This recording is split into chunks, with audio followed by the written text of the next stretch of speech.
What's up, everyone? Welcome back to the channel. It's your boy, Shane Rowe. Guys, come on in.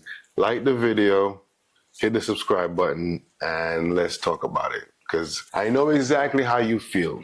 Game day 5, and we went away to Galatasaray with having it all to do.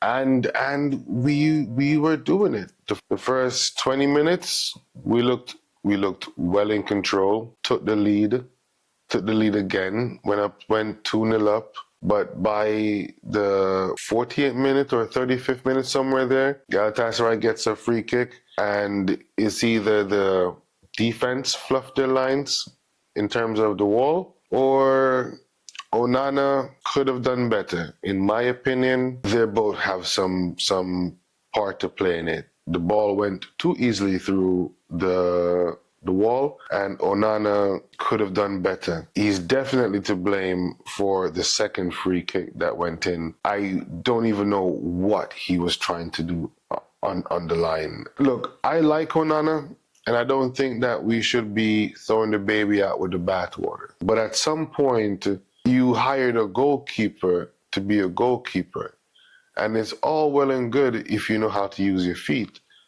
But if you can't save a ball, if you're not doing the simple things correctly, which is crazy because he did have some really good saves. But when it comes to the simple things, his nerves gets the best of him. I'm not sure what it is. We can't really blame Onana for the entire game. The truth of the matter is we just weren't good enough all over the park. In the 3 away games that we've played so far, we scored 3 against Bayern, we scored 3 against Copenhagen, and now scored 3 in Turkey.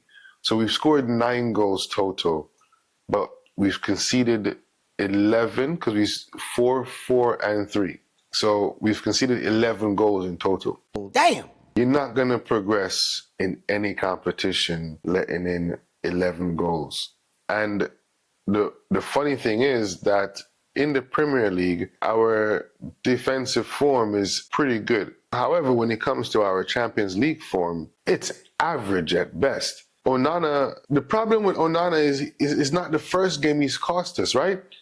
If I'm not mistaken, he's cost us in the Copenhagen game, and he's cost us home game at Galatasaray. Correct me if I'm wrong, put your comments down below, but he's going away for African Cup of Nations soon. So our backup goalkeeper should have a shot. I don't know, maybe he comes back and he doesn't really have a first team spot anymore. And at this point, you have to give our backup goalkeeper, forgive me for not knowing his name, I should be knowing his name, but maybe it's time for him to take his opportunity and see if he can hold down the spot, because you're not paying Onana to do the simple things wrong. You're paying him to do the spectacular things easily. When it came to the game itself, there was no control in the game. It looked like an open court basketball NFL shootout. Like, there was no midfield at some point. It was just going back and forth and back and forth. I personally think that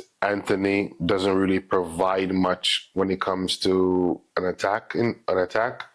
Palestri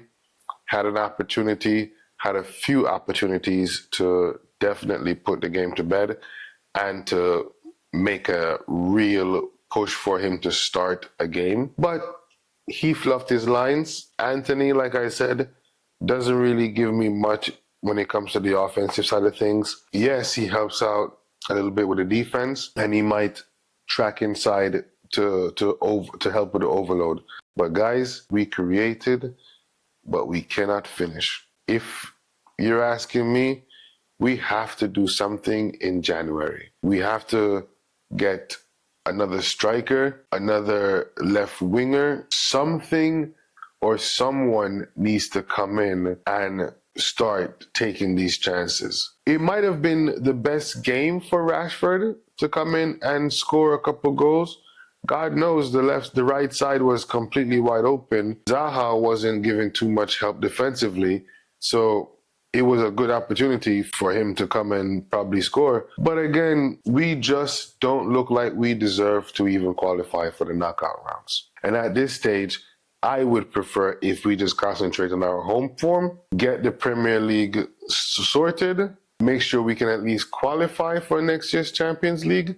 And to be quite honest, right now we're only about 6 points off of the top. So if we can get through to January, get a few players in, we might can even make a push for beyond fourth place, at least solidify third or maybe even a second.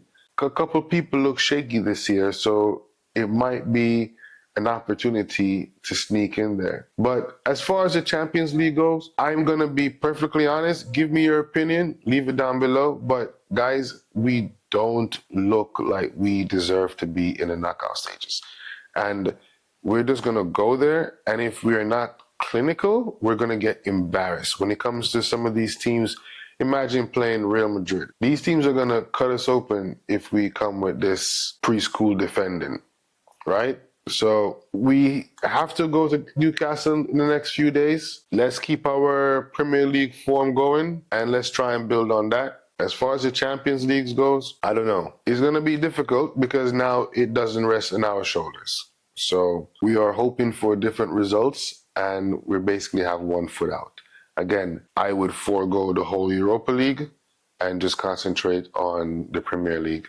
But you guys let me know. So that's it for today, man. We didn't get the win. We should have gotten the win, but we move on. So like the video, comment, and don't forget to subscribe. And if you've been rocking with your boy this long, I really do appreciate you. So God bless you and GGMU. Peace.